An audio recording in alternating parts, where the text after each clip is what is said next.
Hello, everyone. Welcome back to another episode of The Real Podcasters. We're going to pretend that I actually had this title in mind for the first episode. I literally figured it out about 2 hours before uploading this damn thing. Turns out picking a podcast title is actually really difficult nowadays.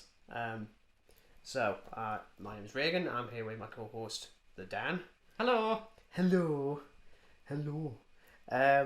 So this one's probably going to be decidedly shorter than the last one, not only because we vaguely know what we're actually doing, but also we've actually got a proper structure. First things first, we'll be talking about just like the sort of things we've been watching over the past week. Then we're going to go into an actual review for Scream 5, or Scream, or 5 Cream, whatever you want to call it. And then we're going to have a discussion. We talked about this a little bit last week.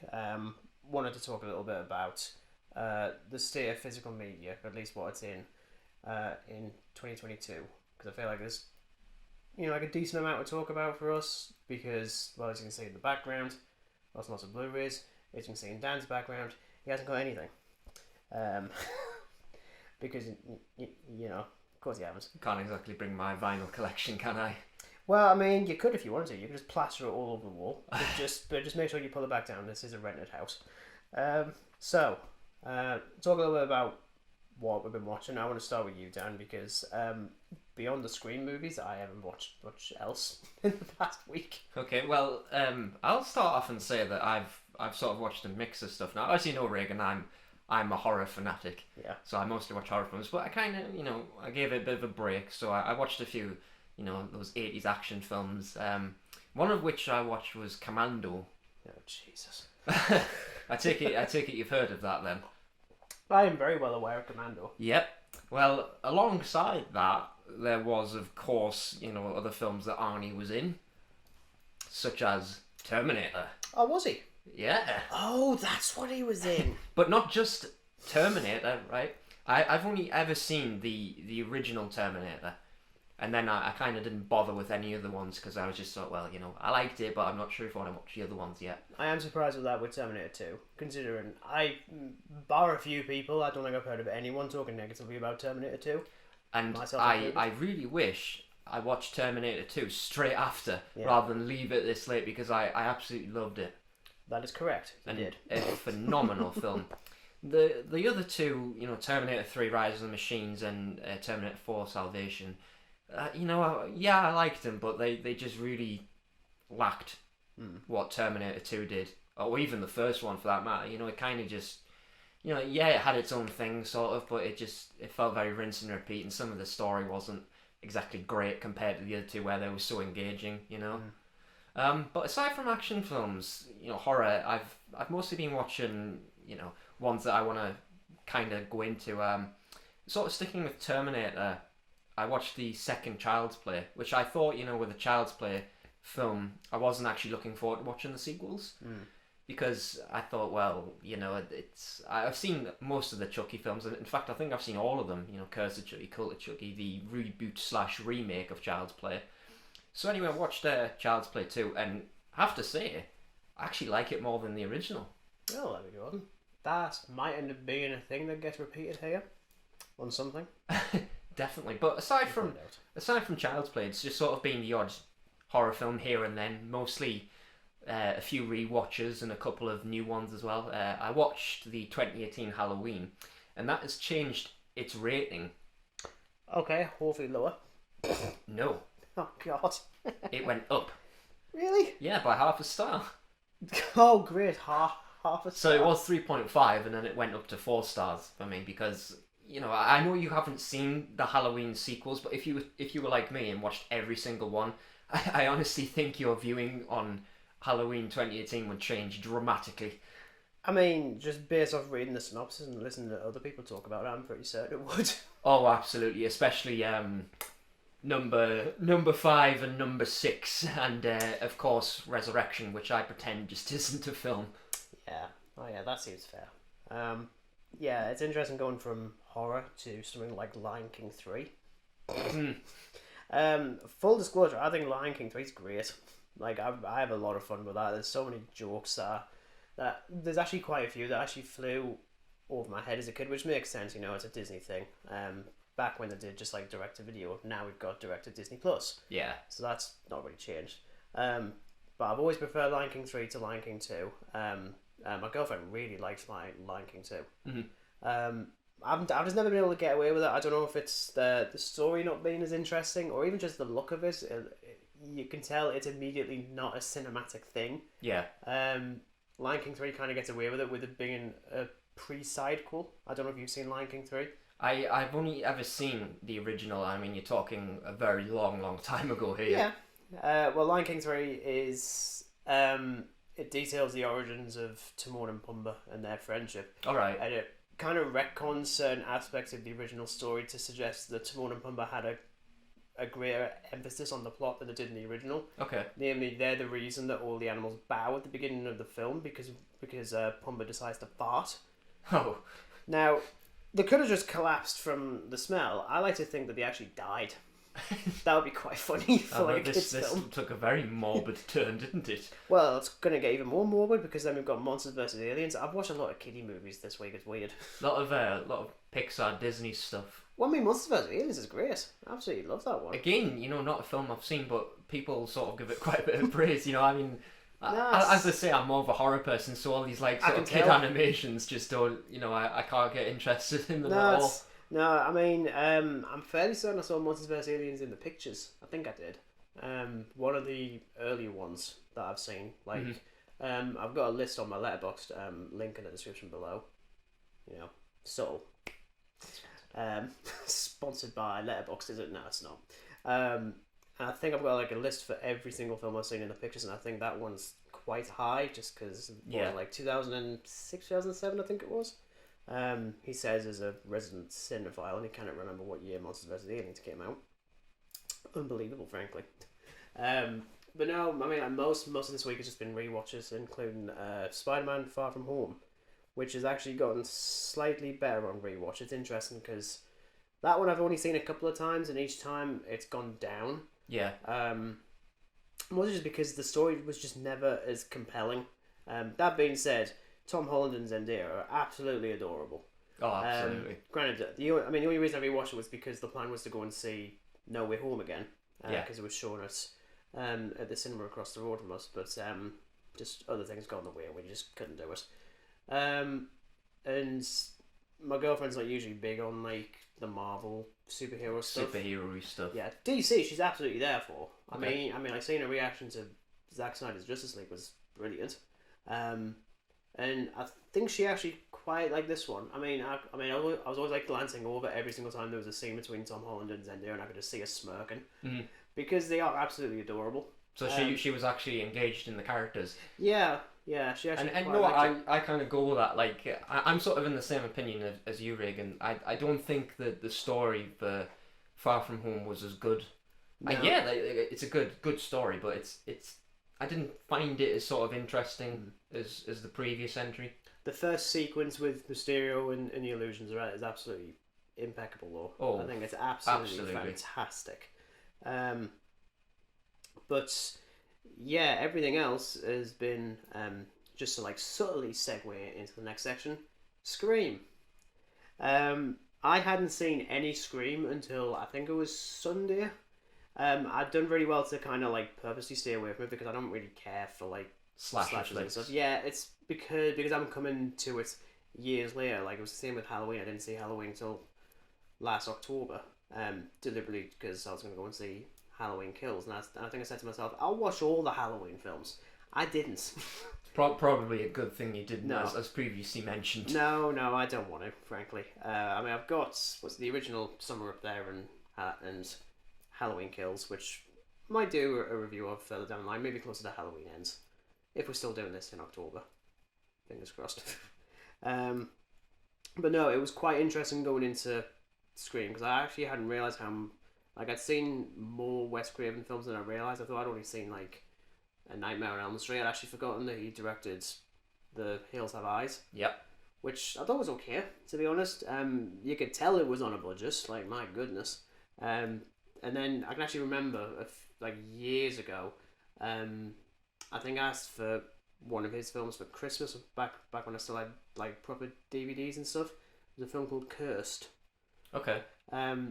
Cursed production, absolute nightmare. It was like I think it was from 2005 or something. It's like a werewolf flick with Jesse Eisenberg and Christina Ricci. Okay. It's not good. It's terrible. I can't say I've heard of it, surprisingly, and I'm quite a big fan of Let's just say the werewolf design was meant to be by Rick Baker. Okay. As in the Rick Baker. Yeah. But then they had to drop it due to budgetary reasons. Oh, so it looked more like a bear.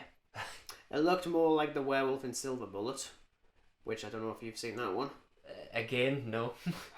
You know, he says he's a horror fan. Like, honestly. No, that was really good. It's based on a Stephen King short story, Cycle of the Werewolf, I think it's called. Absolutely great. I love it. Granted, that's from the 80s, so I can kind of get away with the fact that it looks like a bear because it's the 1980s. Yeah. Kind of get away with that in 2005 though. No, you expect some sort of It's pretty pure. I think it's a little bit like the meta commentary you get in Scream with Cursed, but it's completely redundant. Yeah. But talking about Scream, I'll go over my brief thoughts on 1 to 4 first before I tackle the new one. I'm rather interested to hear this because, as he said, he's never ever watched any of them before, so no. I'm very excited for this. Yeah, you'll definitely be excited for what I have to say on the new one. The original one was 1996, I think, 97? 96, I believe. Right. Very good, surprisingly. I say surprisingly as if no one has ever heaped praise. But I think it must have been quite surprising for you, as you said, though, because you're not somebody who would like go watch a slasher flick, as you've said. You kind of you're not interested in them. So when you watched it, what changed your mind on it? It's incredibly clever. Mm-hmm. It's really smart. Like, I think even the opening scene is like kind of amazing. It's really good. I can even get behind all the characters. I also didn't realise that Matthew Lillard was in it. Yeah. As in Shaggy. Shaggy's in this. It's very bizarre when you see him in a horror film. Yeah, it's also it's a sort of franchise I'm loath to spoil, mm-hmm. which is weird for a franchise that's like 20 years old, 25 years old. Yeah. So later on there'll be no spoilers for Scream 5, even though it's been playing for a couple of weeks. But yeah, first film really really good. I was thoroughly impressed with that. Again, surprisingly, because let's face it, it's basically like a murder mystery kind of thing. Yeah. A bit like Knives Out, though without the comedy and the detective sleuths and Daniel Craig's very unusual accent, very unusually brilliant accents, but so yeah, Scream 2 was good. It was good. Not as good as the first one. No, it's by no means as interesting as the first, though. I think the commentary still works pretty well. Scream 3 was interesting though, because everyone I've spoken to, I think even you mentioned this before, Scream 3 isn't that good. Mm-hmm. The first half is pretty dull. I was constantly checking out. But as soon as the second half rolled around, I actually put it around a similar rating to the first. Granted, it's just the second half, so I can't give it like the full thing. Yeah. But I actually found myself a lot more entertained and satisfied, because let's face it was meant to be the ending. Because they weren't meant to be doing a scriptorum. Yeah. So honestly, I hate that name. I hate it so much. But no, Scream 3 actually, I found myself quite enjoying. Mm-hmm. Scream 4 I didn't. I thought it was pretty dull throughout the entire thing. Okay. That being said, I do really like the commentary on social media and how damaging that can be in certain situations. Because let's face it, that's in 2011. Look at now. Wes Craven got us. He absolutely got us. Nailed it.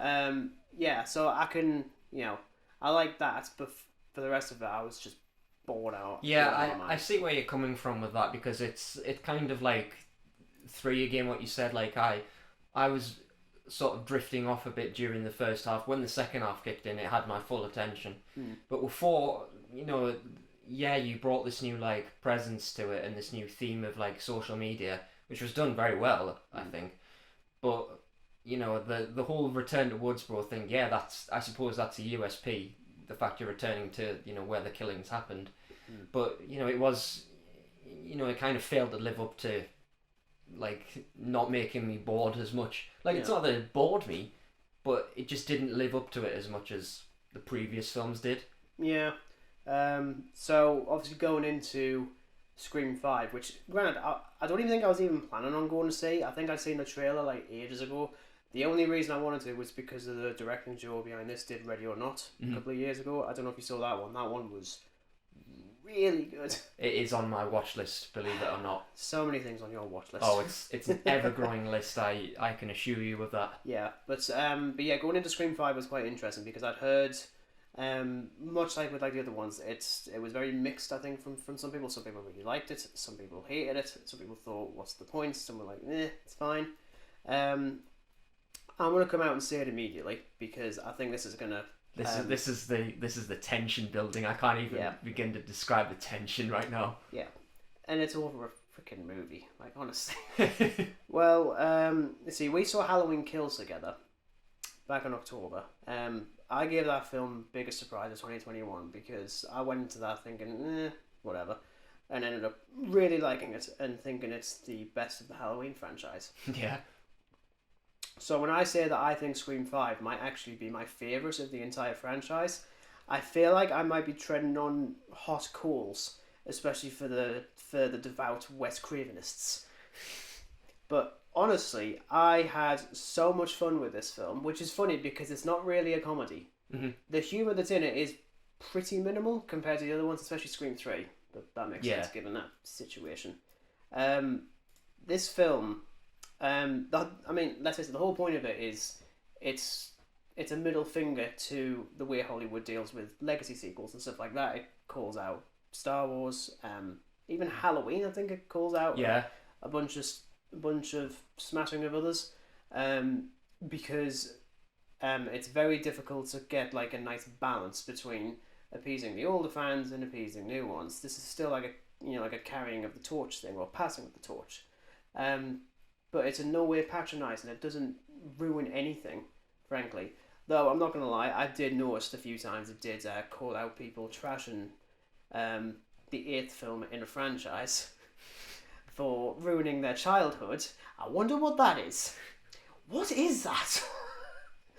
I actually nearly burst out laughing in the cinema when I saw it. Literally, I saw it yesterday, and I haven't said a word about it yet to anyone. But even I picked up on that. I was like, that's actually kind of funny.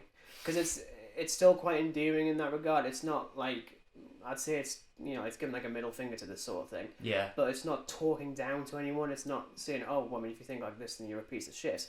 It's not like that at all. It's just saying that there are better ways to do this. It is basically focusing on toxic fandom, whilst also having a guy in a ghost face mask attacking people. So I actually thought the social commentary in this was actually really, really solid. Yeah. And trust me, after watching 3 years of crappy Doctor Who, I know how to do good social commentary. Because they can't do it. They're just like, hey, racism is bad. You should do something. And we're like, okay, what? It's like, I don't know. It's like, oh, climate change is bad. You just stop that. Again, service level. This actually has depth. I actually, I bought into it. Again, no spoilers. I'm not going to reveal who the killer is, but their motives actually, while completely ludicrous, it fits in with the rest of the Scream franchise. It slots itself in really well. Again, saying this as someone who has only been a fan of this franchise for 5 days, if not less. Literally every single day has been a Scream movie. So not today. I'm not watching another one. I'm going to give it a while.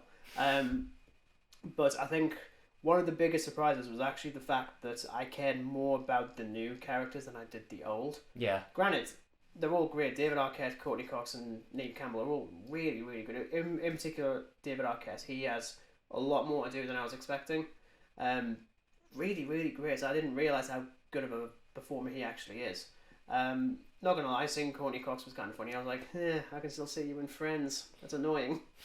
Just like, plenty. But do you know what's honestly funny about that? The first time I actually watched Scream, it took me sort of half of the film to realise who the actress actually was. I'm like, I swear, I've seen her in something. Exactly the same thing in this one. The character of Samantha, played by Melissa Barrera, took me literally until I saw her name in the end credits to figure out where I'd seen her. And I was like, you look familiar. I was thinking, you actually look more like a younger Carmen Cortez from the Spy Kids movies. Mm-hmm. I was like, well, it's not her, definitely not, because I'm sure she's in her 30s. And then I realised that I'd actually seen her in The Heights last year. Right. She did a musical and then a slasher. That's kind of amazing, but she's absolutely great in it. Absolutely great. Jack Quaid as well, who I know from The Boys. Yeah. Really, really good. Everyone was great, and I love the fact that there's the tagline for Knives Out was something along the lines of anyone could have done it. Everyone's a suspect. And that's perfect for Scream because literally everyone has a good motive to be the killer. Yeah. And I actually think the tagline that's on the poster is one of the best I've ever seen, which is literally just, the killer is on this poster. Like that is so good. I love that. Like I mean, again, I'm not like fanboying or anything. I don't tend to do that a lot, or at least not anymore. But I thought that was actually almost like a stroke of genius. Yeah. The kills as well. Now, do you see what I meant about when we saw Halloween Kills, the brutality of it? Oh yeah, it is absolutely brutal. I actually appreciate the fact that Ghostface slows down quite a few times and just watches. I actually think that's a little bit freaky rather than just chasing someone through a couple of trees. Yeah. Like there's like the early sequence at the beginning of the film. Again, no spoilers, but if you've seen the Scream film, it does the usual thing. And as the character's like just like struggling along the floor, and he just like slowly gets up and slowly walks towards them. I'm like, you could have just charged at them, because that is the sort of thing that Ghostface could do. But this it's the sort of thing that just happens in like every other slasher, really. I mean, like, you know, Halloween in particular, you know, like Michael Myers' victims crawling away, Michael Myers just goes up and hens her. Yeah, well, I mean, he feels a lot more sadistic. Yeah, exactly. And I kind of love that. I think that particular shot, I think when he gets up again, it's just ever so slightly out of focus, and then when you see him, the mask starts to focus in. I thought that was really, really creepy. Nah, honestly, Ghostface in this was really great. I still love the voice as well. The voice is really, really good. What's your favourite scary movie? Alien. Just like that. Also, seriously, why is no one's favourite horror film in these films Alien? I mean, come on. Like, I mean, I granted the take. To be honest, okay, so if this was, you know, if Ghostface came into my house, asked me what my favourite scary movie was, I'd end up saying Alien. Yeah, so because that was like the first proper horror film I ever watched. Yeah, I don't think it was the same. I don't actually know what was the first horror film I saw. That could be something we could do further down the line. But no, Alien's obviously the definitive one. But no one cares for Alien. What the hell? Is it like a rights issue that you can't reference it? I don't know. But yeah, they do look at like elevated horror, as they call it, with stuff like the Babadook or Hereditary. I'm like, one of those is good. Not Hereditary. Sorry, I don't like it. I've spoken to plenty of people who love that one. I mean, didn't you see Hereditary? I saw it, but maybe it's just because, again, I'm just a horror fanatic, so I kind of like all aspects of horror, but you know, I really understand why people like yourself don't like it, because it is a very, very slow burn of a film. You know, and it's that particular director's sort of style. Like, he enjoys making films that just don't have anything happen, and then when something happens, it just hits you like a ton of bricks. Yeah. Like, I mean, it's a very bloated runtime. I think, because I think it must be like nearing 2 hours, if not more. Yeah, and then his next film's like 2.5. Yeah, it's something along that. But I see why people don't have the attention for something like that, especially when nothing really sort of happens. Like, it's very hard to tell where the midpoint of the story is at times. It's like, okay, well, is this the midpoint? What happens now? Yeah. How does it feel? Because sometimes it feels like it's just going to end just totally out of the blue, like A Quiet Place does. Like, you know, when they go out of a building, you know, something happens and it just cuts to the credits and then it's set up directly for the next installment. I was expecting something like that. And that's kind of unlike the new Scream. The pacing is absolutely spot on. Absolutely. I mean, it is just under 2 hours, and if it definitely feels it. It definitely doesn't feel like a long film. But it also doesn't feel like very, very short. As I say, the pacing's absolutely spot on. It feels like just sort of right. Yeah, I would say the balance is right there. It's also interesting with them referencing Star Wars in Scream 5, because let's face it, when you look at David Arquette, Courtney Cox, and Neve Campbell, they're literally the way they're brought in is literally like Han, Leia, and Luke in The Force Awakens. That's not giving any spoilers away. Don't worry, I'm not going to be doing that. But it feels right for the Scream franchise to do something like that. It's not like having your cake and then eating it immediately. It works for what kind of film it is. Yeah. And as I say, yeah, the legacy characters are there. A few more than I was expecting. I mean, like, the connections between the old films and the new one were actually a lot more than I was expecting. I thought it was going to be quite detached. Yeah. Like there's always a reason for why the killings happen in each one. And in this case, it still is to do with the Stab franchise, the in-universe version of Scream. It's so confusing. I'm like, how the hell have you done 8 films? How have you done 8? I tell you what I really like about Scream, just as a whole. The fact that when you watch other slasher franchises, you often see that after the sort of 4th film, it just goes on a tangent. It goes on its own thing. But with this, if they do in fact make another one, which I'm pretty positive they're going to end up doing. Probably. Because I think this new entry has been very successful. And because they all chain link together, there's no sort of like, we're doing our own thing, screw the other films. They all chain link in some way or another. Yeah. Whether it's because the killer is related to the protagonist, whether it's because of something that happened in the past to do with them. It's just this like link between them, but it's always, the killer is amongst friends, which I absolutely love. Oh yeah, it's spot on. I mean, granted, some of the dialogue is a little bit ropey. I mean, like, some characters do talk as if they are just characters in a film.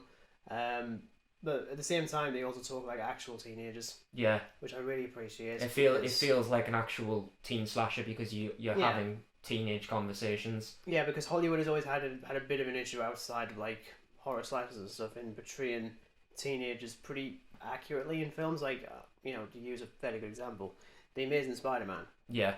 No, I mean, taking out the fact that Andrew Garfield is 10 years older than what he's meant to be. This isn't a disservice to Garfield. He's beautiful. Again, going off topic, but whatever.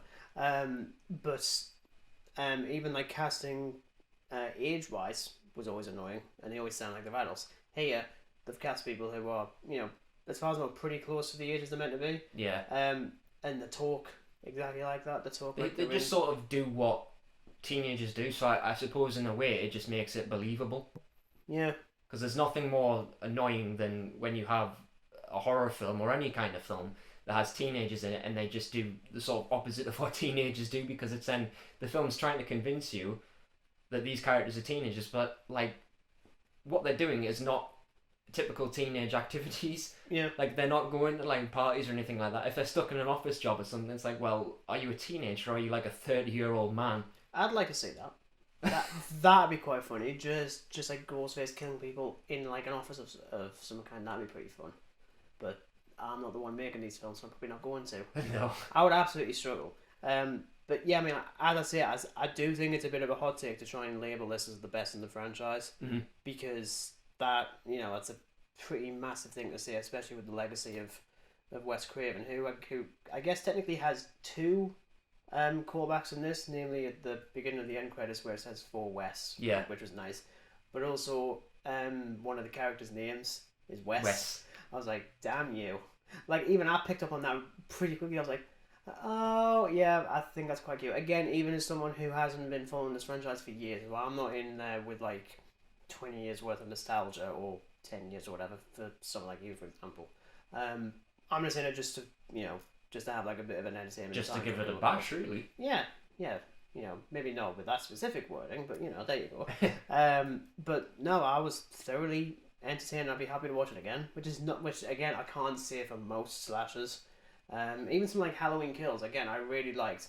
I'm probably only going to watch that occasionally, but mostly because it's brutal. So that'll probably be the reason why I might not watch Scream as much as I think I'm going to. Yeah. Well, I will say this, I am getting absolutely furious with these bloody horror franchises. I think, okay, we're going to do a sequel. Should we call it something 4 or 5? nah, we're just going to give it the exact same name. That's Halloween, Candyman, and now Scream. Yeah. I'm probably missing one out, probably any of the Friday the 13th. Or Well, whatever, there was things. Child's Play, of course. But I know that was quite a while ago, but that was the reboot/remake. I think that was like 2013? I could have sworn that one of them had Mark Hamill voicing. Yeah, that is the one. That's Mark Hamill who voices him. Yeah. Because essentially the film is sort of like a take on killer technology, but with Chucky. So it's like, think of like Terminator Chucky is the way I see it. I'd like to see that. But anyway, like, I know what you mean, because they just named it Child's Play. Yeah, I'm just like, you can think of something else. Come on. Or like Candyman. Yeah. Or Halloween. You know, like the 2018 one. Like, why couldn't you just have Halloween and then, you know, you could have just had it underneath like 40 years later, because that's what it is. Yeah. Literally. No, it's something I don't get why they're doing it, to be honest. And I think when it comes to legacy sequels, there's, as I said, there is a bit of a balancing act. You've got films like, say, Blade Runner 2049. That is the perfect balance. It's literally its own film with its own characters, but have some of the legacy elements there, not necessarily to prop it up, but just to add to it. Yeah. Then you've got films like The Force Awakens, which, yeah, it's a good movie. But even then, every single time I watch that one, it does go down in quality, because, let's face it is literally just nostalgia for 2 hours. Gotta wonder why I like episode 8 so much and dislike episode 9 so much. Noticing a trend here. And then even the last Terminator film, Dark Fate or whatever it's called. I've actually forgotten what it's called. Dark Fate. Yeah, don't watch that one. It's rubbish. It is literally just taking the elements from the old and then just plastering them into the present day. So it's basically just rehashing and, yeah, you know. And in the case with something like Scream, which is as meta as it is, yeah, there is still a bit of a, you know, there is like a routine. Like, it's going to open the same way as it usually do. It ends usually the same way it does, but there's enough changes here and there to make it quite unique. But I think also, and this is the reason why I think it works actually really well, is because the directors, while are clear fans of Scream, they're not overwhelmingly nostalgic that they can't come up with their own ideas. Yeah. Looking at you, J.J. Abrams.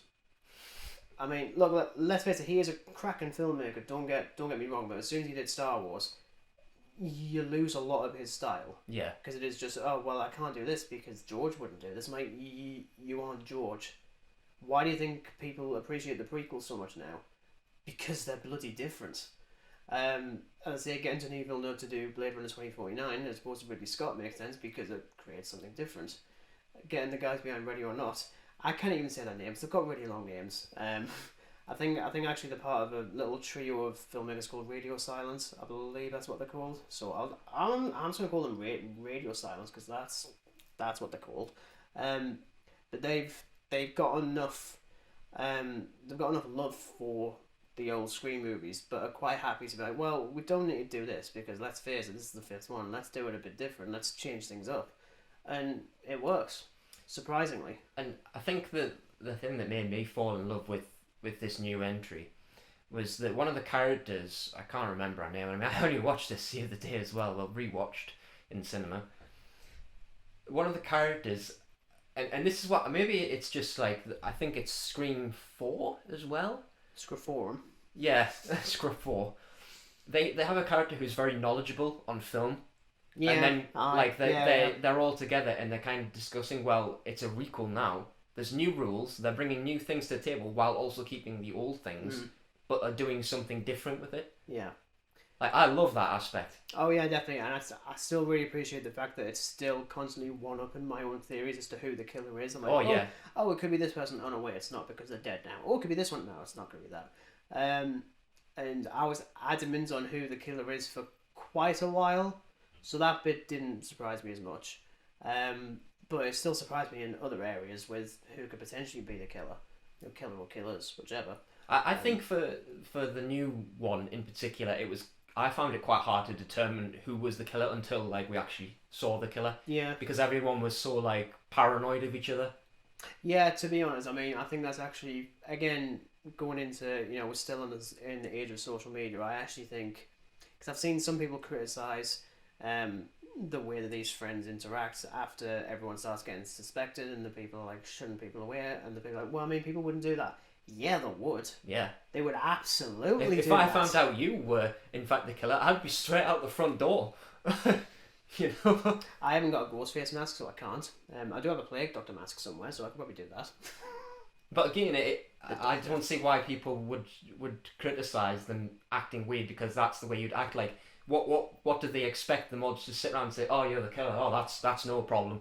Yeah. You know, let's just go have a beer or something like that. If, like, what's really great is you see how the characters deteriorate psychologically. Yeah. Like, because they're afraid of how they're losing their friends, and they're worried that, like, you know, 1 minute they could all be in the same room, and then the next minute someone's dead. Mhm. Yeah. No. It's, as I say, I think it's really well done. So I mean, overall, I mean, as I say, I've ranked it higher than even the original, which I didn't think was going to happen. But at the same time, again, I'm not going into it with years worth of build up or anything. I've literally had 5 days. I mean, as sort of a ranking goes of a franchise, I'd say the first one is always going to be my favourite. Oh yeah. Because again, you know, I'm just big on things like this, so the first one will always hold a special place in my heart, because it was something so different compared to other slasher flicks. Mm-hmm. Then of course there's the new one, which has overtaken the second film. Mm-hmm. Yeah, because it brought something new to the table, and then it just kind of goes in 2, 4 surprisingly, and then 3. Yeah, I think I've got 5, 1, 3, 2, then 4. Mm-hmm. To be honest, again, I mean, the only one I actively dislike is 4, but even then, it's mostly just mediocre. Yeah. But the rest of them are at the very least good to great. I think we can both sort of agree it's a very consistent franchise. Yeah. It hasn't gone off the rails in any way, shape or form. Though it is funny when you think about the fact that it actually took 20 years to make 2 films. Mm. It is. It's mad. I like that. But again, it's a sort of franchise that it doesn't have to continue constantly. It can come back in 10 years with a new spin on the mythos, because that's how it works, because these killers are going to figure out new and inventive ways to free people out and kill them. Even though it's always going to be with a knife and the ghost face mask. It's never going to change. But I suppose that's the iconicness of it. Yeah. So it'd be like taking away the Michael Myers mask and replacing it with something else. It's like it's become like a cinema icon. A Leonard Nimoy mask. I mean, you never know what could happen. Yeah, like, but no. Overall, I was pleasantly surprised with Scream. Granted, this is only the second 2022 release I've actually seen this year. The other being the god awful Doctor Who episode on New Year's Day. So it's literally 4 stars and then 1. It's a bit of a divide. I'm hoping to fill it up fairly soon. But yes, overall, very happy with it. You clearly were as well. I'm extremely impressed with it. But obviously, the big question is, did I surprise you? Yes. Yes, get in. You did, because I was sort of when you were saying, you know, you're gonna find out my rating, I thought, oh goodness, you actually thought I wasn't gonna like it. Yeah, I thought you were gonna think it was the weakest. This is how negative I must look to everyone else who isn't me. Like honestly, maybe it was just the way you were making it sound, because I was thinking, okay, well, he clearly likes the first couple of them. 3 I'm not so sure on, but maybe like 4, and the 5th one he just didn't like. You know, but it turns out it's completely the other way. Yeah. But no, I'll definitely be picking it up on Blu-ray when it gets released. As I say, I've only got the original. But that's the thing with like Blu-ray collections, is like it's constantly evolved for me. I've constantly changed what I've got. Like even looking at what I've got right now, I've got like a full on like section by section. Yeah. Courtesy of some nice 3D printed alphabetized. Yeah, of course it's alphabetized. Although I kid you not, I think just after COVID, I think I initially tried to change it so that it was by studio. That became really difficult. Yeah. And really redundant. I think it was literally that day. I think even my girlfriend made fun of it. She was like, I can't believe you do it. And I'm like, well, because I like it. Literally the next day, it just went back to A to Z. But no, I mean, you know, as you can see in the background, I'm a big Blu-ray collector. Physical media is absolutely my thing. Yeah. Mostly because I've actually got space to do that now. Because like even like a couple of years ago, the amount that I had was pretty minuscule compared to what it is now. I'm not gonna like pretend I've got like the biggest collection on the planet. That being said, I don't know anyone else who's got this much. even you with vinyls. But I thought that could be an interesting discussion because let's face it, it's 2022. We're 2 years after COVID, and 2 years after we all questioned, well, how long is it going to take for streaming to basically dominate the industry?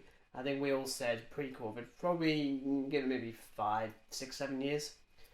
That's already happened, unfortunately, again, because of COVID. So, it'd be a question of whether or not we still have this conversation now. Yeah. But obviously, the big question is, do we feel that physical media is dying? Now, I'm going to level this by saying no. So then you're probably wondering, well, what's the point in having a discussion? Because it's no, not yet. Like, for me and Dan in particular, like, I collect movies and I stream music. You collect music and stream movies. Yep. Though you do have, I mean, I don't know how many Blu-rays you've got. You probably don't even count, which that's absolutely fine. I'll only ever watch something on Blu-ray if it's my own parents' collection, because they sort of have hard copies of stuff, because they don't like stream and things like that, because they don't like get it, I suppose, which is understandable, because we're a younger generation. We understand these things. But that's the thing I find fascinating, is the fact that we are absolutely of the generation that would prefer streaming. Mm-hmm. But we don't. Yeah. I say I don't prefer streaming. Streaming's been really useful over the past couple of years. Like, I've literally got, Netflix, Prime, BritBox, Disney Plus. My girlfriend's got Mubi. It's basically a streaming service for slightly more niche and older movies. All right. But it changes like every month or something Yeah. like that. Granted, we basically threatened ourselves to like delete the account like every other month just because we just don't watch that much on it. But as I said, there's a lot there that we use, but at the same time, there's a very different feeling for watching a movie on streaming to physical media and the cinema. Like, here's the thing. While I know I did just say that I really did enjoy Scream. I actually think I might have enjoyed it less if it was on Blu-ray, and even less if it was on streaming the first time I saw it. And the reason I use that as a reference is because of Godzilla vs. Kong, which is there somewhere. Because I didn't see that in the cinema. I saw it on streaming. I rented it on the day of release. And that's a film that's absolutely designed for the cinematic experience. Now, I don't actually know if it ever got released in cinemas in the UK at any point. I honestly don't know. But I can guarantee I probably would have enjoyed the film more if I'd seen it there, because let's face it, it's a giant monkey and a giant lizard attacking each other for 2 hours. It doesn't, even on a 40-inch 4K TV downstairs, it just doesn't live up to a cinematic experience. Yeah, it's weird. But then watching something like Zack Snyder's Justice League, which I watched on, what was it, Now TV, something like that. Yeah. Granted, I hate that service. It's absolutely atrocious. So I just got the free trial for a week just to watch that in 1080p. Again, I'm obviously the generation that prefers the high resolution. Obviously, I've got 120 4K Blu-rays up above us. Not that I'm counting, I am counting. But even that, I think I would have adored that film even more in cinema. I know we're kind of going off from the physical media thing, but the point is, there's a different experience, I think, to watching something that's you can physically hold. Yeah. Compared to just flicking through a menu on Netflix. Again, not to do a disservice to streaming, because it had actually been really useful. Like, let's face it, we wouldn't have gotten Zack Snyder's Justice League without HBO Max in the US and Now TV in the UK. We just wouldn't have gotten it. But I think you are right in terms of quality, because there's times where I'm streaming at home, and of course streaming requires an internet connection. Yeah. As we all know. But when an internet connection starts to get disrupted, the quality obviously dramatically changes, especially on some platforms like Prime. Definitely. It really, really messes with it, because you're watching something in 1080p HD, and then the next minute it's kind of going like to like 360, and you're like, what happened? Yeah. So then you've got to go out, and you've got to check that the internet's connected and stuff, disconnect it, type in the passwords and all this, and then you go back onto it. But whereas the Blu-ray, you wouldn't have to do that. Yeah. You just stick it in, press play, and then that's it. No, you go to the toilet break, just press the pause button. Go. No, it's one of those things. Like, granted, I'm fully aware that physical media sales have been declining for like 2 decades now, and even 4K Blu-rays only got introduced in 2016. It still feels like a very new thing. Yeah. But that's never going to overtake Blu-ray. It's just not. No. But even Blu-ray hasn't overtaken DVD. It has in the rare occasion, depending on the film. But overall, it's still DVD's still king. Because let's face it, it's cheaper. It's cheaper to produce. It's like what, like a tenner for like a brand new DVD, 15 quid for a Blu-ray, then 25 for a 4K one. Around that. It actually took me a while to figure out how much things were meant to be. A little bit of trivia, if anyone cares. Maybe they do. I don't know. For like the 12 people listening to this in the first week, you can usually tell how expensive a brand new 4K film, for example, is going to be if it's a re-release or a brand new film. So, for example, there is Godzilla up there somewhere. That's got that's the 2014 Godzilla. Came out in 4K for the first time last year, and the standard release was 20 quid, because you can't charge 25 quid for a film that's already, it's already been released before. Same with Batman v Superman as well. That got re-released last year as well. If it's a new film, it's 25 quid. If it's a re-release, it's 20 quid. It's still a fairly expensive thing. Whereas if you do streaming, for example, if you're going to buy it on something like Amazon Prime, you can either rent for $3.49. Yeah. Which is cheaper than a cinema ticket. So it's, kind of like the equivalent. Granted, Godzilla vs. Kong wasn't that, because it was the bloody premiere Amazon Prime thing. So it was like 15 quid to rent. Yeah, $15.99. And then it was literally there for 2 days. I couldn't watch it again afterwards. So essentially, I'm double dipping. So I spent 40 quid on Godzilla vs. Kong. I'm not going to sit here and say it's a great movie. It's not, but it's an interesting process, because even like buying a 4K film on digital is still cheaper than getting it physically. Especially when these streaming services often have things on sale. I know Prime has sort of the thing where they have like a. If you're a Prime member, they give you like deals on the actual film. So sometimes you can just rent for like £1.99, or even 99p for some of them. Some of them, yeah, and sometimes it's even like the movie deal. So say if I don't know, some film was like a £5, it would go down to like £2.50. So sometimes it would be half of that. Sometimes even cheaper. It's fascinating when you think about it as well. When Amazon came out, I think it was either last year or the year before, and had a huge amount of controversy because they decided to turn around and tell people that you can buy something on Amazon Prime, you don't actually own it.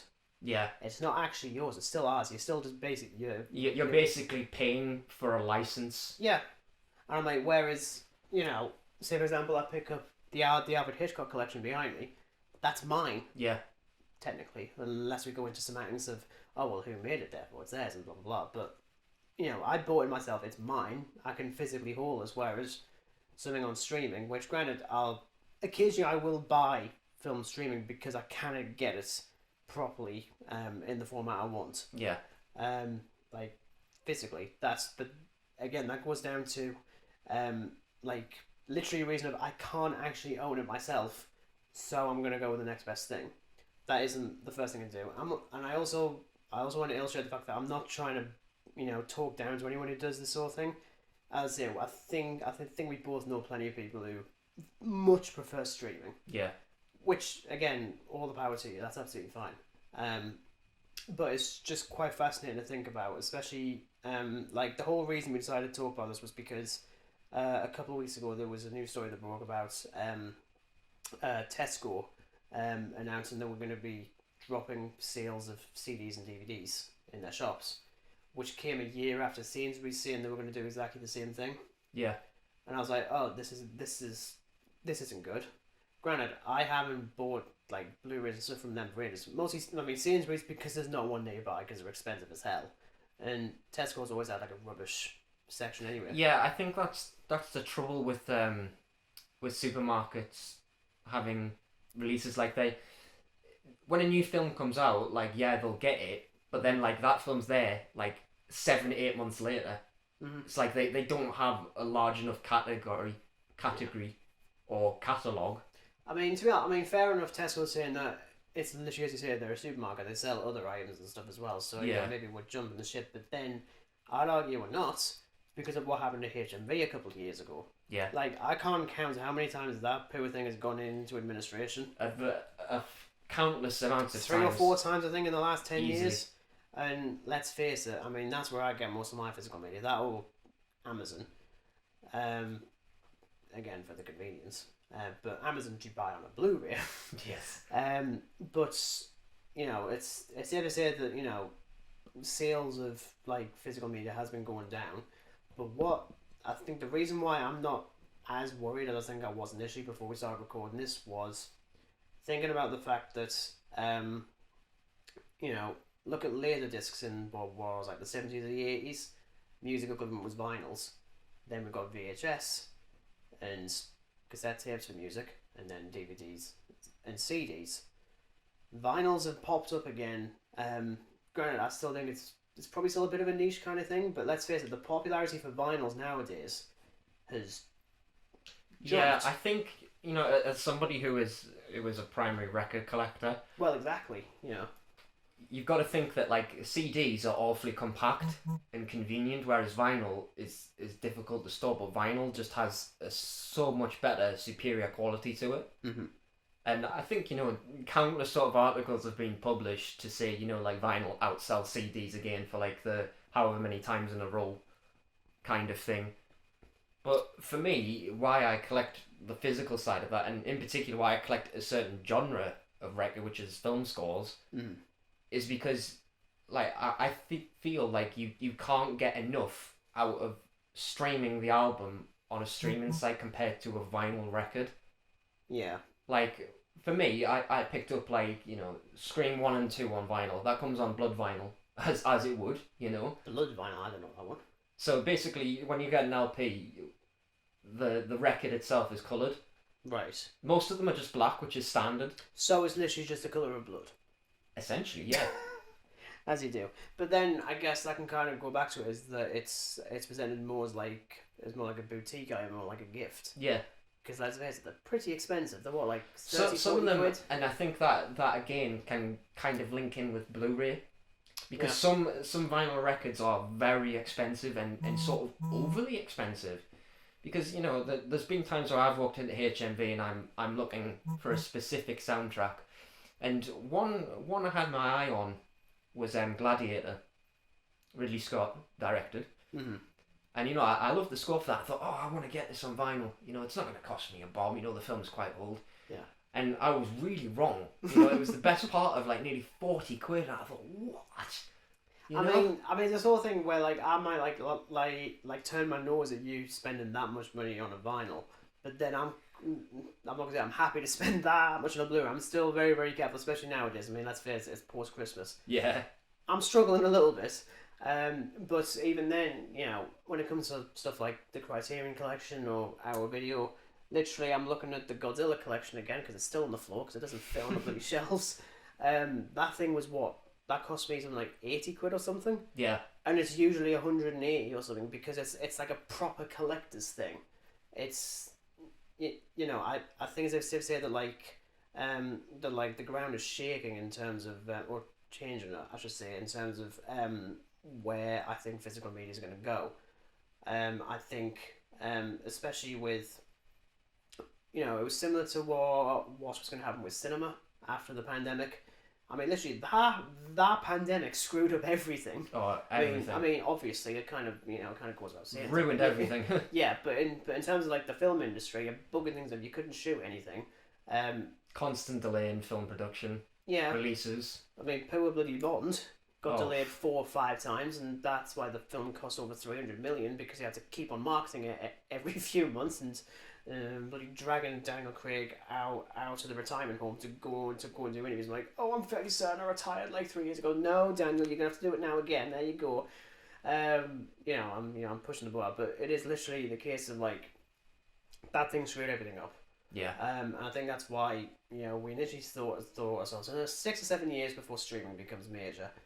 Disney Plus, I cannot believe how quickly that thing exploded. I mean, considering when the pandemic obviously started, everyone was pretty much at home, so they couldn't really go to like say HMV and stuff. So streaming was like the best thing. But Marvel, for instance, when they started putting stuff on Disney Plus for Marvel, look how quickly it just took off. Oh yeah. They have their own phases and everything. Mm. Like it just exploded so quickly. No, and then obviously Disney made a lot of money through this, so they bought out other things like Star, sort of adult animation into that. Like, it's just a constant expanding catalogue of stuff. Yeah, because I mean, let's face it. I mean, like having some sort of subscription service, not just for film and TV, but also like with music and games. I think like both of us have got Xbox Game Pass because it's pretty lucrative for the big organizations because it's a constant stream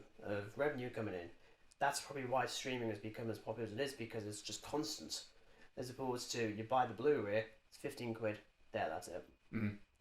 Yeah, you can manufacture more, but at least with streaming, it's just there. You just need to manufacture it once, make it available everywhere, and then ta-da, it's done. You don't need to do... I don't want to say there's not as much work that's put into it. It's sort of like, it cuts out the middleman, really, because I think like it's more on the distribution side, really. Like, they've obviously got to manufacture the cover, got to manufacture the disc, whereas streaming, you know, if it's a direct to Netflix kind of thing, it's like, we make the show, we upload it, there we go. But that's exactly that. It is basically just like the next phase of direct to VHS or direct to DVD. You know, I mean, when I mentioned The Lion King before, that wasn't released in the cinema. The same the second one, it was just released straight video. Yeah. As most Disney sequels did at the time, because I thought, well, we can't really do that because it was still a time of sequels aren't that successful at the cinema, so we'll just put them on video and then make it. But then that did mean that most of them were just half-assed and not very interesting. Which you could argue is probably the same for most streaming-only things, unless you've got something like Stranger Things, for example, which blew things up on Netflix. That made it a thing. The Mandalorian for Disney Plus. I can't really say much for HBO Max. Again, we're in the UK, we don't have it. Yeah. Unless we have a VPN, which this podcast is not sponsored by, even though most of them are like, this is sponsored by NordVPN or VPN Pass or whatever crap it's called. But as I say, it's a changing landscape, and I'm just curious as to how it's going to go. Like, again, I do genuinely think that it'll probably go the same way as the vinyl.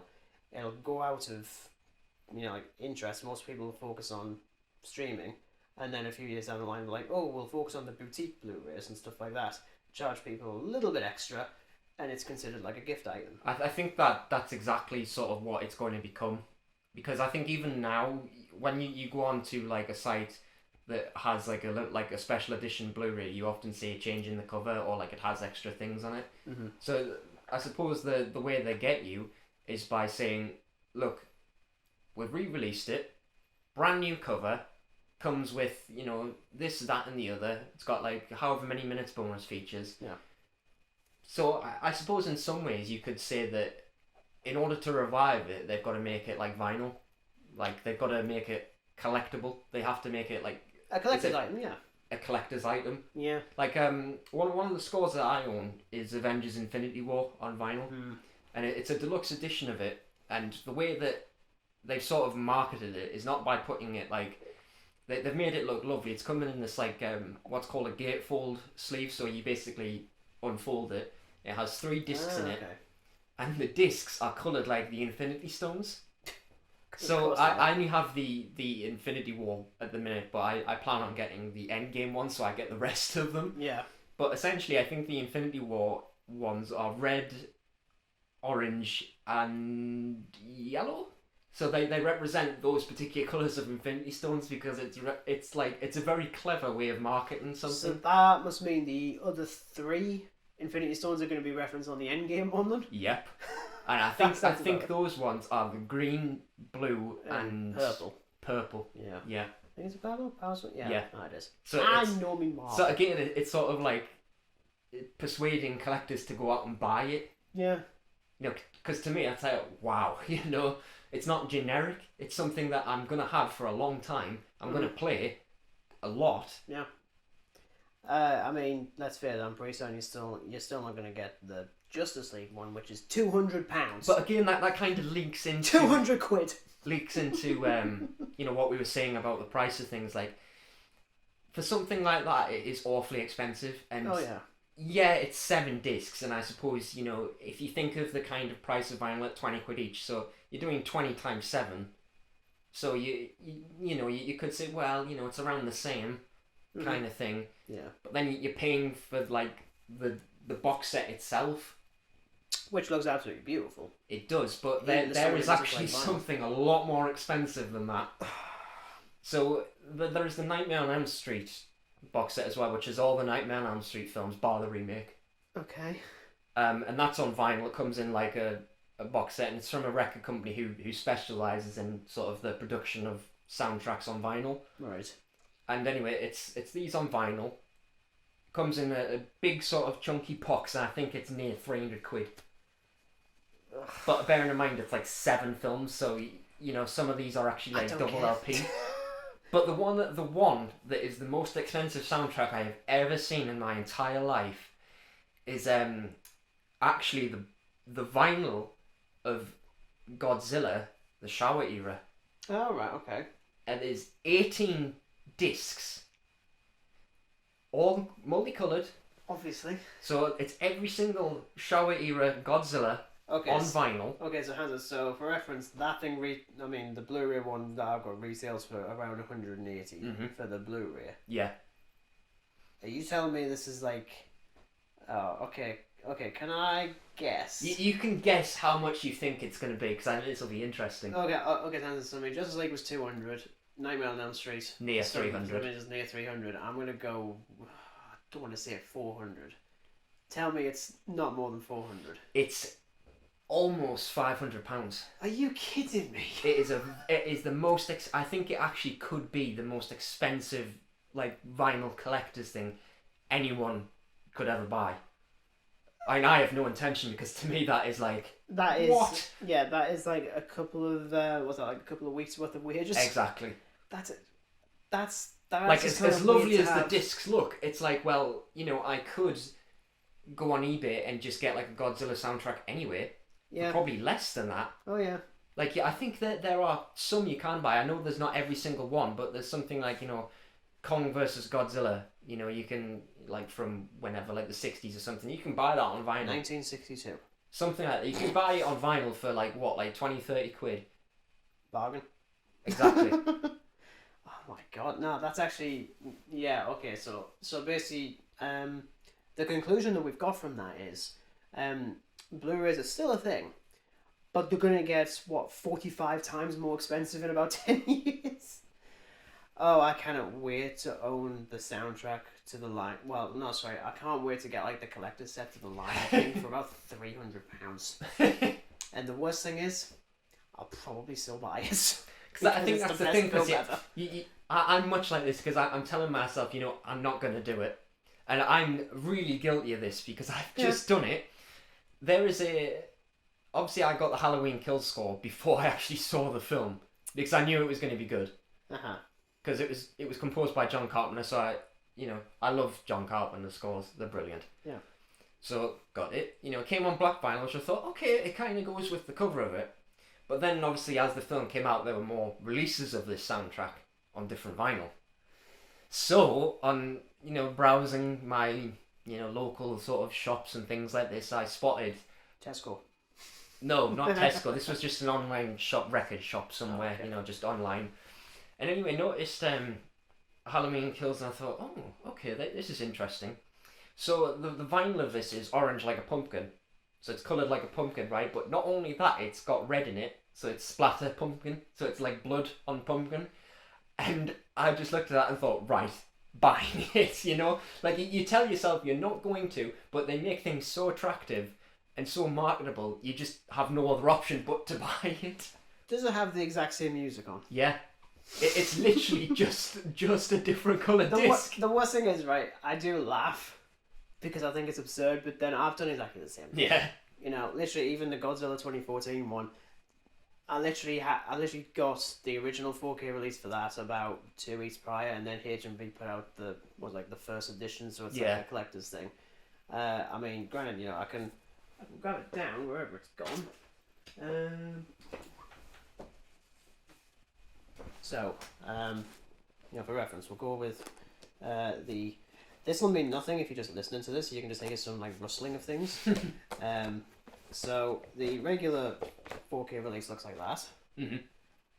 Pretty sexy, not gonna lie to you. Good cover. That is the collector's version. Okay. And I'm sorry, that thing is just filth. Yeah. It's absolute filth. I think when you Sexy get a filth, collector's edition of something, you kind there of... you go. So, I mean, there's that. And that. I mean, There's not even a competition. Yeah. But I think when you buy a collector's thing, you want it to appeal to you.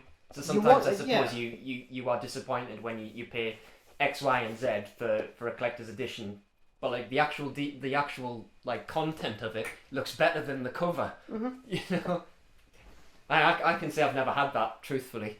No. But yeah, as I say, I think like we've figured out. Well, we haven't figured out the reason why physical media is dying. We'll never know. It's I think if you want an honest sort of conclusive opinion, I think both sort of ways could go about it. Like, I think it's going to be a situation like it is with vinyl. Like, eventually it's going to decline, where people are more interested in streaming it. Yeah. But then people are just going to get bored of streaming because they're re-releasing something that was out like 50 odd years ago, but they found something extra for it. Yeah. Or Yeah. like, you know, they re-release something as a box set that you couldn't get on Blu-ray elsewhere. Mm-hmm. Something like that. So it's about making things more marketable. Yeah. I think because when you go in to HMV and buy a Blu-ray, like, you know, you pick up like whatever one, and sometimes it's just a generic one. But when you get a collector's edition, that is like your personal collector's edition. Yeah. Like, yeah, obviously the company who made the film, it's still their thing, but you own that Yeah. physically. No. Like I couldn't say the same for streaming something on like Shudder or Netflix. I can't say that I own that. Yeah. No. Because that's I don't. Because you're basically just borrowing it. I'm essentially just renting it. It's a glorified blockbuster. Yeah, But it's essentially. but it's just gone online now. It's that'd be an interesting topic as to why Blockbuster died. Because my God, do I miss Blockbuster.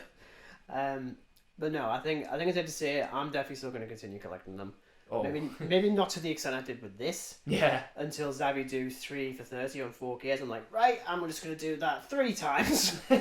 There's 9 for like a tenner each. I mean, I'm fairly certain the Jurassic Park trilogy was involved in one of them last year. But no, I think it's safe to say, the landscape is changing. Fingers crossed it doesn't get buggered up anymore. So no more COVID, please. Fingers crossed. And yeah, I think fingers crossed it'll hang around. But there we are. That's actually what 18 minutes over. We actually had a lot more to talk about on physical media than I thought, which is great. As opposed to like 3 or 4 minutes. It's like, is it dying? Yes. Okay. End of episode.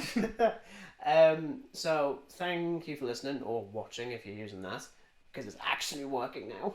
He says, having not actually edited this, so I mean, there'll probably be like a thing at the very beginning saying, yeah, I say various times there's going to be a video, there isn't. Sorry.